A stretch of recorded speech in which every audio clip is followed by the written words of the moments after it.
What up, y'all? This is Brandon from K-Series Parts. So before I even get into this, a little bit of back history. Nick here sort of just popped into our store, and as you can see, he just it's wild, right? Like it's here. It's here. So Nick literally just came back from a pretty big track event. Yep. Super lap battle in Texas. What track was it? That's at Circuit of the Americas down in Austin, Texas. Formula One track. Huge track, a track I really shouldn't be allowed on, to be honest with you.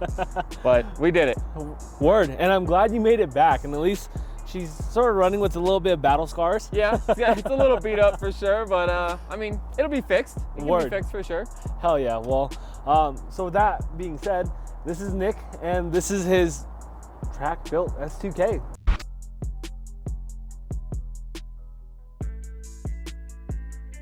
Let's go ahead and get into it, man. I mean, nice to meet you. Yeah, for sure. Nice to finally see you, and glad you're back. Yeah. How's Texas? Great, it's warm. I mean, there's no snow on the ground now, but when I left, there was plenty of snow. So it's 67 degrees down in Texas. Felt awesome. Awesome weekend, good weather.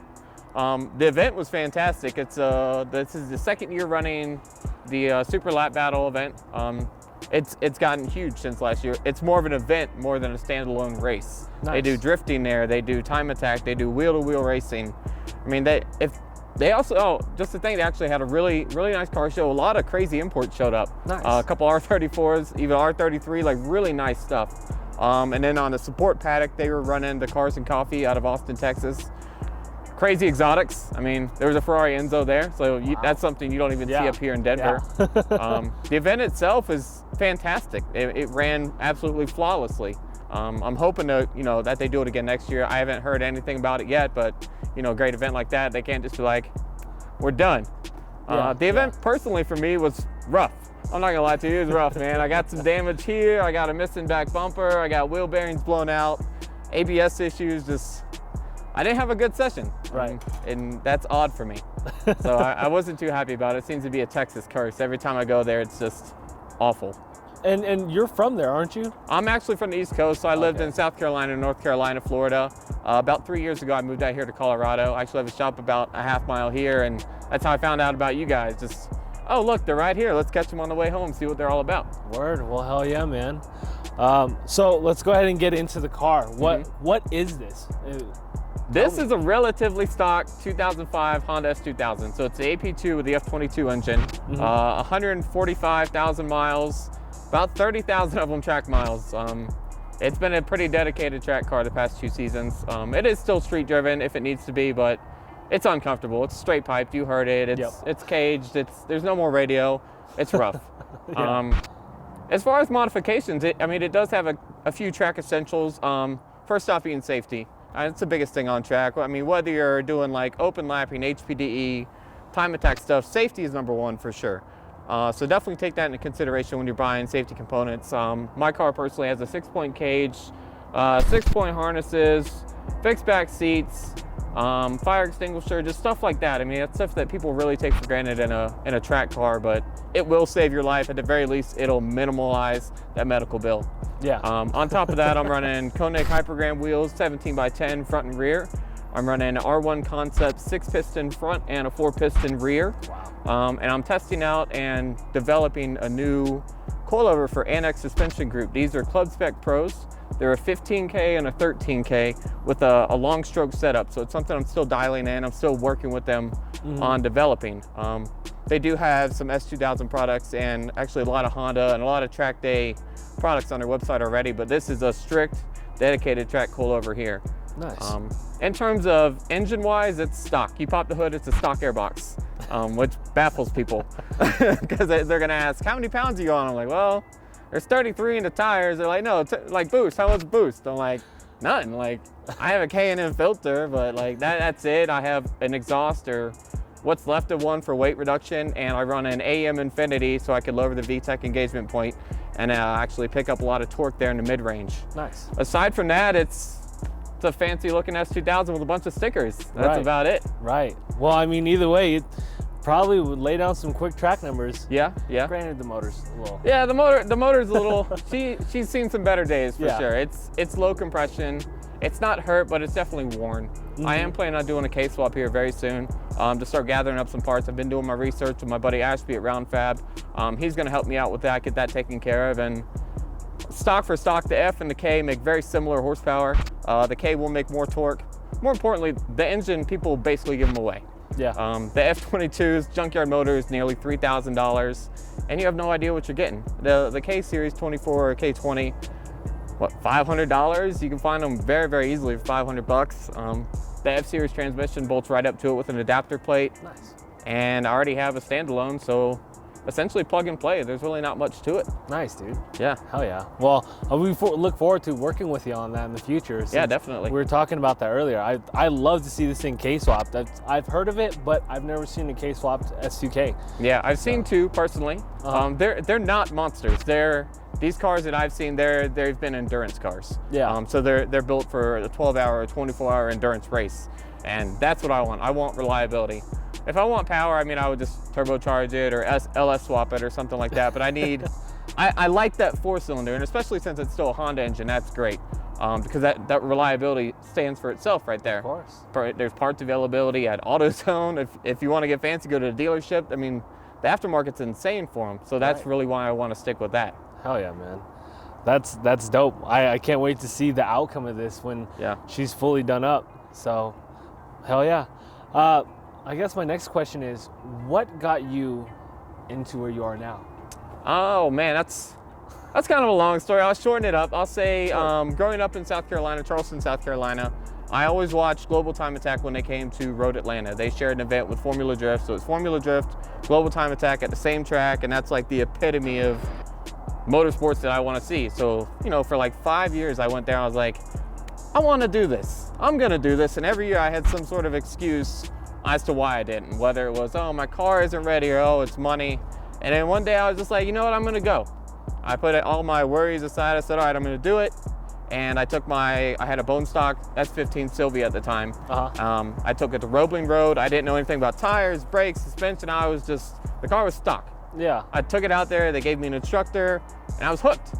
From then on, I was like, man, I should have done this a decade ago. Like, it's totally changed my life. The idea of what's possible to me now is just insane.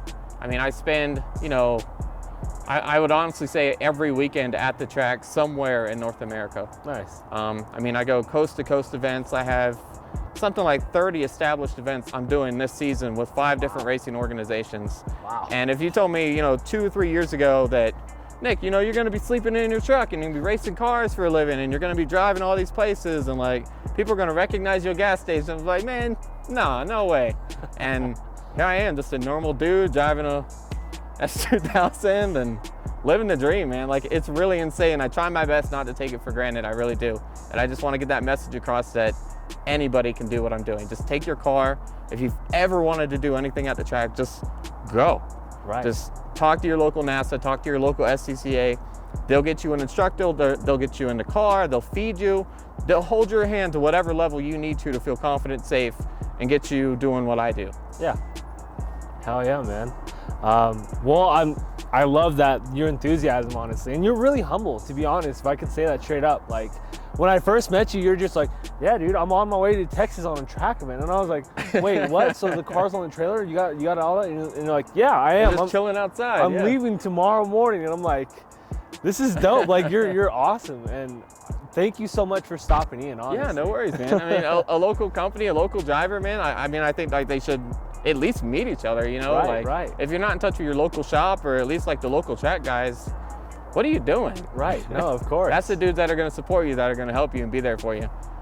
And that's the plain and simple. That's the truth. Yeah, that is the truth. Because I mean, especially when you build that bond, and especially a good community, you sort of open up the doors and make it so that others don't feel scared to get into it. Absolutely. The community is a big part of it, man. I mean, it's intimidating. It's intimidating walking into a shop you've never been in. Like, what do you say? What do you do? Like, I don't want to waste their time. Or like, it's intimidating going to like a track day. Like, if you have this big, helpful community, it's, hey man, come party with us. We're going to such and such raceway. Like, and there it is. Your feet are wet. You're already into it. And before you know it, you're racing cars, man. Right. And not only that, but you're building that relationship. You're bonding. You're I mean, you're even comparing track times, because that's what I used to do with some of my friends when we used to race. Yeah. Not just comparing. Sometimes you brag about them just to get your buddy going. Right, like, come on, Ryan. Like, you got 2 seconds in you, man. Or Ryan's helping me with my line, and he's like, what are you doing in turn 3? I'm like, I don't know, man. He's like, try this. So it's just that community of just everybody's helping each other, everybody's supporting. Like, that's a huge part of this. I mean, the car community is giant. Right. Some of you don't know who Ryan is. Ryan is technically a person that we both know. Yeah. And Ryan, I think Ryan was the one who said to come on by, right? Yeah, Ryan mentioned you guys, because I'm still new to Denver. I moved here about 3 weeks ago. So Ryan mentioned K-Series parts. I was like, well, I want a K. I was like, let's go chit chat. But yeah, Ryan Dustix is a good buddy of mine. He lives about an hour and a half north. He drives a Subaru Impreza WRX, time attack car. Awesome dude, huge long beard down to here. You're gonna see him with glasses and a hat. He's from Kentucky, got a thick accent. Hilarious guy, you'll love him. Like, it's great. Hopefully we'll get him on here one day for sure. Hopefully, and when it comes down to it, once he gets fully dialed in and everything, and you get fully dialed in, I'd love to have both you guys together. Yeah. You guys are both like the track. I didn't know like he had another buddy that raced that was local, because I thought he was just a one-man show. But to see him actually having a friend, it's dope. Oh yeah. I mean, we're definitely like one-man show together. Like, we bring our own stuff. Last May, we actually spent all of last May together. We ran 4 events on the East Coast, and then we finished it up at Grid Life Midwest Festival up in Michigan. So, I mean, I spent 4 weeks in an RV with Ryan. Like, from there, like, we barely knew each other. Like, we saw each other once or twice, and like, just that bond and that community that we built, and all the people that knew us already. Dude, that's insane. It's insane that people like me and Ryan have like fans. Like, I mean, just normal dudes. It's dope, dude. Because I was watching the Facebook footage of Grid Life sharing it. And like, you see people commenting, go Ryan, go. And then once he was done, you guys came along a lot later. And then like, I saw your car just beeline past. I was like, I know him. And people were cheering you on. They're like, yes, get it, son. Yeah, people sending me like screenshots of like watching the live stream at home and like wearing the shirts and stuff. Like, that's awesome, man. It's like, dope, dude. That's like the football, like the Super Bowl to us, man. And then like, we're in the Super Bowl. Like, we shouldn't be there, but we are there. Right. It's crazy. Yeah. Well, thank you so much for coming on, and I hope to see more of this. Yeah, absolutely. We'll probably do a shout out on your Instagram on here and everything, and show us the progress. Show everyone the progress. Yeah, I mean, I'm super busy on Instagram. I try to show everybody what's going on, like within the past couple hours. Even if you're not interested, you're gonna see it. Right. So I mean, all my build logs are on there. Any new product I put on the car is on there. If I'm thinking about doing something to the car, it's on there, and I'm taking a poll of, hey, have you guys tried this compared to this, just to see what's out there, see what draws interest. I try to remain super active on social media to reach out to everybody. Once again, build that community. Hell yeah, man. Well, I look forward to it, and follow him, guys. Yeah, Nick, AHHHH, 4 H's Nick, Nick on Instagram. Word. Well, peace out, y'all. Thanks for tuning in.